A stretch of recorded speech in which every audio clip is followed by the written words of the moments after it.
Hello everyone, मेरा नाम है वीरेंद्र सिंह और आपका सभी का स्वागत है फिनिशर CSNIT यूट्यूब चैनल पे, जहां पे आपको कंप्यूटर साइंस से जुड़ा हुआ वो सारा डेटा प्रोवाइड कराया जाता है जो आपके किसी भी competitive exam, college, university exams में पूछे जाते हैं टॉपिक्स। उनसे रिलेटेड वीडियोस आपको हमारे चैनल पे मिलती रहती हैं।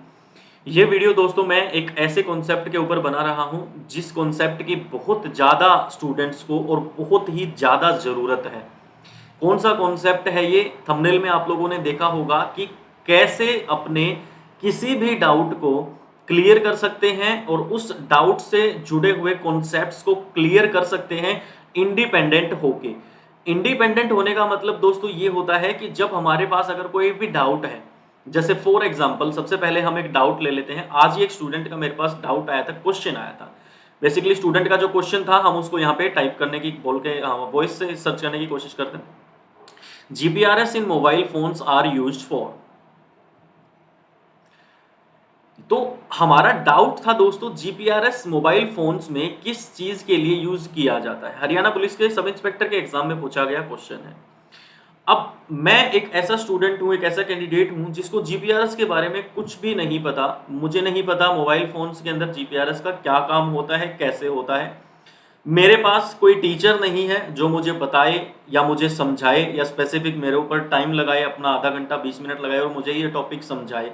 ऐसा मेरे पास कोई रिसोर्स भी नहीं है और ना ही मैं किसी कोचिंग सेंटर में जाता हूँ और मैं अपने घर से अपनी सेल्फ स्टडी करता हूँ और मुझे डाउट आ गया।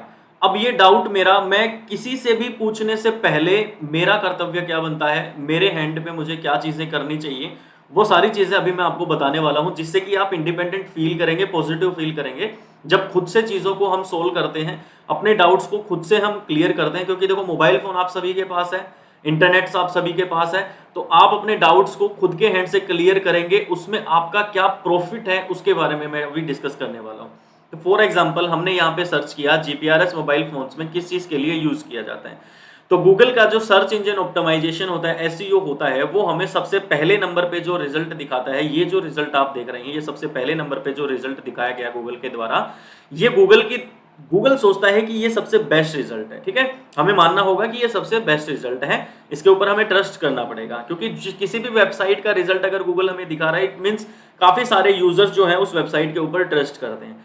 तो हमारे सामने ये आ गया इंग्लिश में, हमें इसको हिंदी में सुनना है, तो हमारे पास यहाँ पे हिंदी में सुनने का ऑप्शन भी है। चलो एक बार हम सुनते हैं, फिर आगे प्रोसीड करते हैं, आगे बढ़ते हैं। डेटा संचार के लिए मोबाइल फोन में GPRS का उपयोग किया जाता है। यह general packet radio services GPRS का संक्षिप्त रूप है। यह एक पैकेट आधारित वायरलेस संचार सेवा है। GPRS global system for mobile GSM संचार पर आधारित है। अब ये यहाँ से गूगल की तरफ से हमें इसकी हिंदी पता लग गई, तो हमें पता लग गया कि GPRS जो होता है वो मोबाइल फोन्स के अंदर डेटा कम्युनिकेशन के लिए यूज किया जाता है। ये जनरल पैकेट रेडियो सर्विसेज या GPRS, जिसकी फुल फॉर्म होती है जनरल पैकेट रेडियो सर्विसेज, एक एक्रोनिम इसका जो नाम होता है पूरा, ये packet based wireless communication service होती है जहां पे पैकेट्स में डेटा डिवाइड किया जाता है। GPRS GSM के ऊपर बेस्ड होती है, ग्लोबल सिस्टम मोबाइल कम्युनिकेशन के ऊपर बेस्ड होती है। यहां हमें एक बेसिक अंदाजा मिल गया कि अच्छा GPRS होता है वो डेटा कम्युनिकेशन के लिए होता है। अब हमारे यहाँ पे डाउट क्या है, और ज्यादा डाउट बढ़ा कि डेटा कम्युनिकेशन क्या होता है। तो सिंपली आप क्या कर सकते हैं, नई टैब ओपन कर सकते हैं और यहाँ पे डेटा कम्युनिकेशन टाइप कर सकते हैं। डेटा कम्युनिकेशन सिस्टम टाइप करेंगे, यहाँ पे आपके पास अब डेटा कम्युनिकेशन से जुड़ी हुई चीजें आप लोगों को दिखेंगी। कि डेटा कम्युनिकेशन जो होता है वो एक्सचेंज ऑफ डेटा होता है, एक डिवाइस दो डिवाइसेस के बीच में डेटा का आदान प्रदान करना डेटा कम्युनिकेशन होता है। ये हमें पता लग गया यहाँ पे, और यहां से हमें डेटा कम्युनिकेशन का पार्ट जो है वो क्लियर हो गया। तो अब जब वापस से GPRS वाले क्वेश्चन पे आएंगे, तो अब हमें इस लाइन को पढ़ेंगे कि GPRS जो है वो मोबाइल फोन में डेटा कम्युनिकेशन के लिए यूज किया जाता है। तो अब हमें ये भी क्लियर हो गया कि डेटा कम्युनिकेशन होता क्या है। एक डिवाइस से दूसरे डिवाइस में डेटा का आदान प्रदान होना ही डेटा कम्युनिकेशन होता है। अब देखो, यहां से हमें यह तो पता लग गया कि GPRS मोबाइल फोन्स में किस चीज के लिए यूज किया जाता है, भाई डेटा कम्युनिकेशन के लिए यूज किया जाता है। लेकिन इसके अलावा यहां पे देखो, आपको नीचे मिलेगा पीपल आल्सो आस्क, यानी कि गूगल से लोगों ने और क्या क्या इसी टॉपिक से जुड़े हुए क्वेश्चंस पूछे हैं। तो जो किसी और का डाउट हो सकता है वो हमारा डाउट भी हो सकता है ना। अभी हमारा डाउट था कि GPRS यूज किस चीज के लिए किया जाता है, अब हमारा नेक्स्ट किसी और का डाउट हमने अपना डाउट बना लिया, और नेक्स्ट डाउट है कि what can you use GPRS for, आप जीपीआरएस का प्रयोग किस चीज के लिए कर सकते हैं।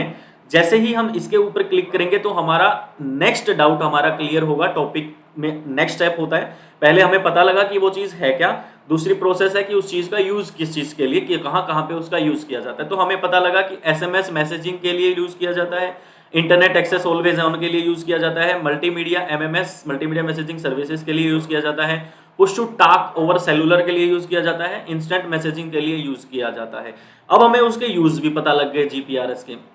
जैसे ही हमने यूजेस को पढ़ा तो वहां पे हमारे पास 3 क्वेश्चंस और अराइवल यहां पे हो गए हैं कि इस जीपीआरएस नेसेसरी, क्या जीपीआरएस नेसेसरी है, जरूरी है क्या इसके बिना भी काम चल सकता है। तो इसके लिए हमें इस सवाल का आंसर भी ढूंढना पड़ेगा, तो वो आंसर यहाँ पे लिखा हुआ है। जीपीआरएस अटेम्प्ट करता है reuse of existing GSM network elements, ज्यादा से ज्यादा जितना पॉसिबल हो सके वो जीएसएम जो हमने अभी भी पढ़ा था, global system, global mobile system network elements as much as possible but to effectively build a packet based mobile cellular network. Basically यहाँ पे हम जीपीआरएस का टॉपिक मैं क्लियर कराने की कोशिश नहीं कर रहा, हमारे इस सेशन का जो मोटिव है वो ये है कि आप अपने डाउट्स को किस तरीके से आपको क्लियर करना चाहिए, कौन सा पाथ है, रास्ता है जो आपको फॉलो करना है किसी भी कॉन्सेप्ट को फ्री ऑफ कॉस्ट, बिना किसी टीचर या बिना किसी मेंटर के ऊपर डिपेंड हुए आप अपने हैंड पे क्या चीजें आप लोगों को करनी चाहिए जिससे आपका कॉन्सेप्ट जो है वो क्लियर हो। ठीक है, तो हमने यहाँ पे पढ़ा कि जीपीआरएस नेसेसरी है या नहीं है, तो हमें पता लग गया कि भाई जीपीआरएस नेसेसरी होता है। ठीक है, इसके बाद कुछ और क्वेश्चंस अपने आप ही यहाँ पे अराइवल हो रहे हैं। How do you avoid GPRS charges, तो आपको पता है कि अब अगर आप मैसेज भेजते हैं या कॉलिंग करते हैं या आप डेटा कम्युनिकेशन करते हैं तो आपको कुछ चार्जेस पे करने पड़ते हैं। तो क्या हम उन चार्जेस को बचा सकते हैं या नहीं बचा सकते हैं, इसको जानने के लिए आप इसके ऊपर क्लिक करेंगे तो आपको यहाँ पे इसका आंसर मिल जाएगा। फिर आता है जीपीआरएस की कैरेक्टरिस्टिक्स क्या क्या होती हैं, क्या क्या इसमें विशेषताएं होती हैं, तो वो आपको पता लग गया। देन उसके बाद हमारा आता है कि क्या जीपीआरएस इंटरनेट के बिना भी काम कर सकता है, जीपीएस और जीपीआरएस में क्या डिफरेंस होता है। जीपीएस सैटेलाइट बेस्ड नेविगेशन के लिए यूज किया जाता है, एक जगह से दूसरी जगह जाते हैं तो जीपीएस बेस्ड होता है। GPRS video calling, email accessing, इन चीजों के लिए यूज किया जाता है। फिर आया जीपीआरएस और जीएसएम में क्या डिफरेंस होता है, तो ये भी हमें पता होना चाहिए कि भाई GPRS general packet radio services होता है और जीपीआरएस डेटा कम्युनिकेशन के लिए यूज किया जाता है। जीएसएम सिस्टम एक ऐसा सर्किट स्विचिंग सिस्टम होता है। अब देखो यहाँ से आपको एक टर्म नहीं मिली सर्किट स्विचिंग, तो आपको यहाँ पे स्विचिंग के बारे में पता होना चाहिए कि स्विचिंग क्या होता है। जैसे हम यहाँ पे अब सर्च करेंगे how many types of switching, हमने स्विचिंग का 3 टाइप की स्विचिंग हमारे पास आ गई, circuit switching, packet switching, message switching. अब हमें पता लगेगा कि what are the 2 types of switching, यहाँ पे हमें पता लगेगा स्विचिंग के बारे में आप लोग पढ़ना स्टार्ट करेंगे, क्या क्या स्विचिंग होता है, व्हाट इज स्विचिंग, या फिर यहाँ पे हम लिख भी सकते हैं व्हाट इज स्विचिंग। ठीक है, तो यहाँ पे हमारे पास स्विचिंग, नेटवर्क स्विच का हमें पता लग जाएगा स्विचिंग क्या होती है, किस किस टाइप की होती है, network switching, packet switching, circuit switching क्या होती है। अब इसके बारे में 5 मिनट के लिए पढ़ोगे तो ये चीजें क्लियर हो जाएंगी, जिससे कि आपको ये बात क्लियर हो जाएगी कि ये स्विचिंग यहाँ पे क्यों यूज किया गया, कि जीएसएम एक सर्किट स्विचिंग सिस्टम होता है। तो सर्किट स्विचिंग पढ़ा तो हमें जीएसएम के बारे में क्लियर हो गया। ऐसे करते करते करते करते दोस्तों जितने ज्यादा क्वेश्चंस को आप रीड करते जाओगे उतने ज्यादा क्वेश्चंस आपको यहाँ पे मिलते हुए चले जाएंगे। जीपीआरएस से जुड़ा हुआ, जीएसएम से जुड़ा हुआ, स्विचिंग से जुड़ा हुआ, उसके अलावा जो आपका इंटरनेट है उससे जुड़ा हुआ, एक्सेसिंग से जुड़ा हुआ, कि भाई इसके कैरेक्टरिस्टिक्स क्या क्या होते हैं, किन किन कामों के लिए यूज किया जाता है जीपीआरएस बेसिकली। दूसरा, जो भी जिस भी पेपर में आपका ये क्वेश्चन आया है उस क्वेश्चन के साथ कुछ ऑप्शंस और भी दिए होंगे, data communication, mobile communication, internet communication, या कुछ और ऑप्शंस भी दिए होंगे, उनको भी आप यहाँ पे सर्च कीजिए, उनके बारे में पढ़ने की कोशिश कीजिए। ऐसे इंडिपेंडेंट तरीके से पढ़ने का जो प्रॉफिट होता है दोस्तों, इससे बड़ा प्रॉफिट इस धरती के ऊपर कोई भी नहीं है। अगर हम हमारा डाउट खुद क्लियर करने की कोशिश करते हैं तो हमारा डाउट ही नहीं, हमारा पूरा कॉन्सेप्ट क्लियर होता है, पूरा का पूरा जीपीआरएस की एक इमेज हमारे दिमाग में बनती है। डेटा कम्युनिकेशन क्या होता है उसके बारे में हमें पता लगता है, वेरियस स्विचिंग टेक्निक्स के बारे में हमें पता लगता है, और इन्हीं से जुड़े हुए क्वेश्चंस आपके एग्जाम्स में पुटअप किए जाते हैं। कोई रॉकेट साइंस नहीं होती है एग्जाम में क्वेश्चंस को पूछने की।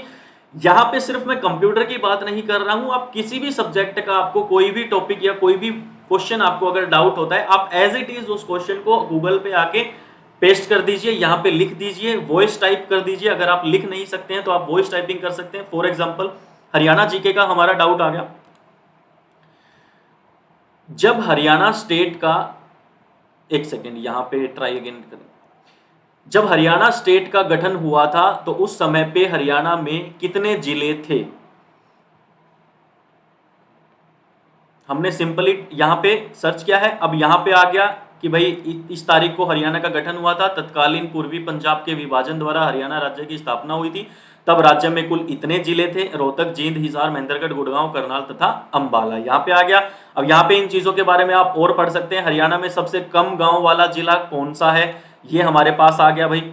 हरियाणा का पुराना नाम क्या था, ये हमारे पास इसके बारे में पढ़ेंगे। हरियाणा का प्राचीन महाकाव्य क्या है, उसके बारे में पढ़ना। यानी कि आप एक क्वेश्चन भी अगर लिखते हो ना गूगल के ऊपर, आपको उससे जुड़े हुए ढेर सारे क्वेश्चंस और ज्यादा कॉन्सेप्ट्स आपके क्लियर होते हैं। ये कंप्यूटर नहीं है, इसमें सिर्फ हरियाणा जीके नहीं है, इसमें सभी सब्जेक्ट्स के डाउट।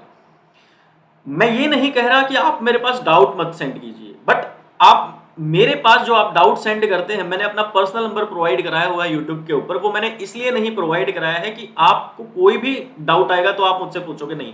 पहले अपने हैंड पे उस डाउट को क्लियर करने की कोशिश कीजिए कि कैसे कैसे चीजें हैं, क्या क्या चीजें, कौन से कॉन्सेप्ट्स पे हमें ध्यान देना है और गूगल का कैसे हम यूज करें। मोबाइल डिवाइस अगर हमने खरीदा हुआ है, उसके अंदर अगर इंटरनेट है, तो उसका क्यों ना एक बेहतर रास्ते में हम उसका यूज करें और एक बेहतर तरीके से हमारी तैयारी को हम करें और टेक्नोलॉजी का यूज करें। तो ये चीजें हैं दोस्तों, इस तरीके से आप लोगों को अपने डाउट्स को क्लियर करना चाहिए अपने हैंड पे। अगर आप 15-20 मिनट लगाने के बाद आपका डाउट क्लियर नहीं होता है तो फिर आप अपने मेंटर से कांटेक्ट कर सकते हैं और मुझसे कांटेक्ट कर सकते हैं। अगर कंप्यूटर से रिलेटेड डाउट है तो फिर मैं आपको आंसर करूंगा और आपके कॉन्सेप्ट समझाने की कोशिश करूंगा। लेकिन सिर्फ आप क्वेश्चन भेजोगे, मैं आपको आंसर बताऊंगा, वो 1 सेकंड का खेल खत्म हो गया। उसके बाद 10 दिन के बाद आप उसका आंसर रटोगे। रटना नहीं है ना, हमें समझना है चीजों को, ताकि एग्जाम में अगर घुमा फिरा के क्वेश्चन पूछा जाएगा। एग्जाम में ऐसा नहीं है कि पिछली बार जीपीआरएस मोबाइल में किस काम के लिए यूज होता है यही पूछा जाएगा। अगली बार पूछेगा कि इन 4 ऑप्शंस में से कौन सा ऑप्शन है जो डेटा कम्युनिकेशन से जुड़ा हुआ है, या कौन सा ऑप्शन ऐसा है जो स्विचिंग टेक्निक से जुड़ा हुआ है। तो आप फिर वहां पे बोलोगे कि किसी ने कराया नहीं। किसी ने कराया नहीं, उससे पहले अपनी सेल्फ जिम्मेवारी भी लो। अपनी कमी भी ढूंढनी पड़ेगी हमें कि हमने भी इंटरनेट के ऊपर जाके कोशिश नहीं की थी अपने डाउट को क्लियर करने की।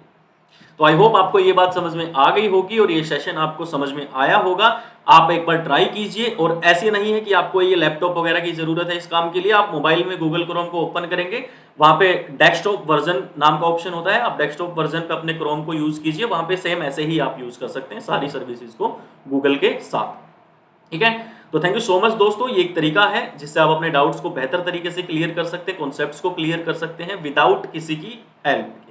तो थैंक यू सो मच। मिलते हैं नेक्स्ट सेशन में कुछ और नए कॉन्सेप्ट के साथ। तब तक के लिए take care, bye bye, have a good day. जय हिंद, जय भारत।